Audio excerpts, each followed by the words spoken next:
All right, privates. I know most of you are tired from training, but stay alert, because what we learn here could save your buddy's life. We're now going to cover Combat Life Saving, or CLS. This class is a combination of lecture and hands-on exercises to ensure that you know how to treat casualties in the field. Many of the techniques we'll cover here are based on basic first aid principles that you may already be familiar with, but the intent of this class is to cover specific CLS treatments that will enable you to revive and stabilize your fellow soldier out on the battlefield. Now, before we get started, we're going to watch a short introductory video. As a soldier in the United States Army, you are the first link in a chain of trained professionals delivering escalating levels of treatment. As the first responder, your initial care is crucial to successful treatment. It is your duty to be proficient in your combat life-saving skills. If your buddy lies injured on the battlefield, quite possibly the only thing that is going to save him is you and your ability to use the skills you learn here. Every U.S. Army soldier is issued an IFAK. This kit is far more advanced than the typical first aid kit you may be familiar with in the civilian world. Your IFAK includes equipment to treat the most common life-threatening battlefield injuries you will see in combat. This equipment requires more advanced medical training than basic first aid.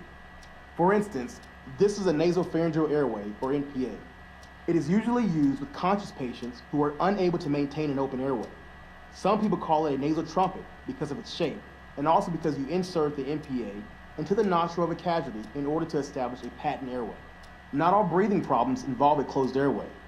Penetrating thoracic injury may present as a sucking chest wound, causing air to enter the pleural space. This creates internal pressure that can prevent the patient from breathing properly, a condition called open pneumothorax. To minimize this pressure, you apply the Asherman chest seal over the sucking wound.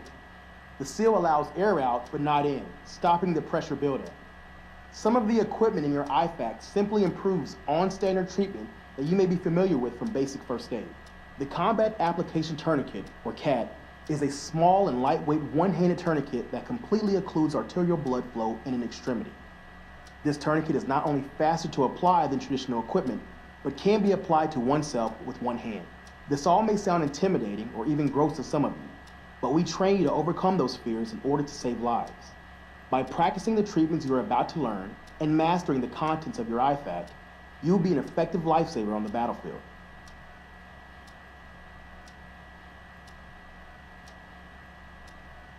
On each of your tables is a state-of-the-art simulation mannequin called a SimMan, but I like to call him Simon. He's your buddy. Simon can breathe like a person, react like a person, and even bleed like a person. You have the ability to help Simon if you know what to do.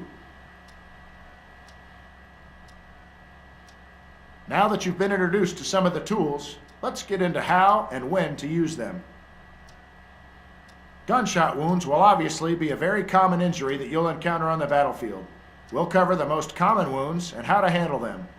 With a basic gunshot wound, it's possible for the bullet to pass right through the body, completely missing bone and major organs.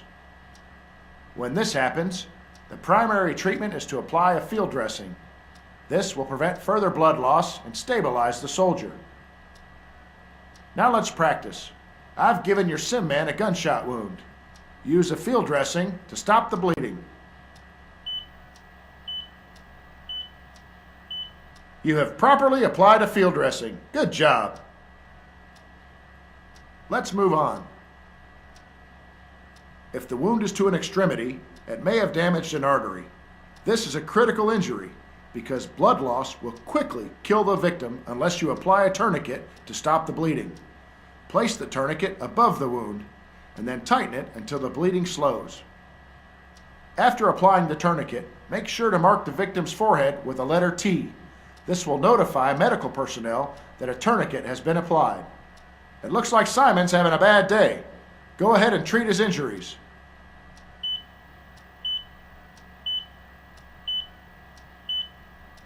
It looks like everyone figured this one out. Excellent work. Good job, everyone. Let's move on to the next section.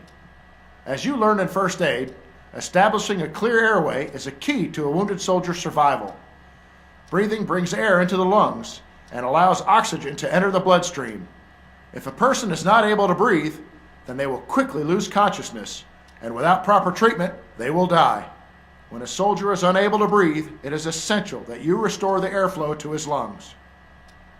When a soldier has suffered an obstructed airway, use a nasopharyngeal airway, or NPA. This type of airway adjunct will restore proper breathing and prevent asphyxiation. Take a look at Simon. He's unconscious and not breathing. You need to quickly apply the proper treatment for all his wounds. I'll monitor your treatment from my workstation.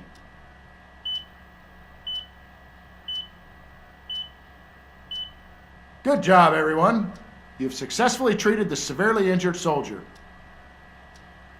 An open pneumothorax, commonly known as a sucking chest wound, is a severe wound that allows air into the cavity between the chest wall and the lung, but it doesn't allow air to escape. As the pressure inside the torso builds up, it prevents the lung from fully inflating.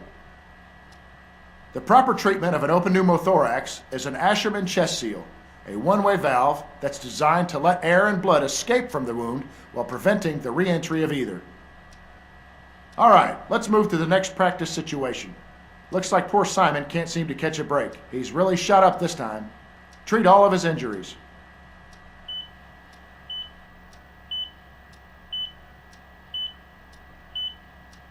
Very impressive. I had a feeling about this class. When a soldier falls unconscious, it can be from a number of reasons, ranging anywhere from blood loss to asphyxiation. Reviving a downed soldier allows you to get him to a safe location so you can treat his wounds more effectively without fear of becoming a casualty yourself. First, we'll start with blood loss. Severe blood loss will cause the heart rate to slow. In order to revive a soldier who's suffering from blood loss, use the saline IV from your IFAK. Now I'm going to incapacitate Simon from blood loss. You'll need to revive him and then treat his injuries.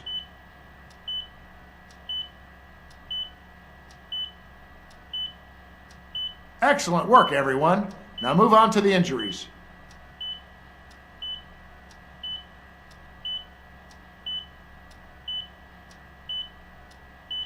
Good job, everybody.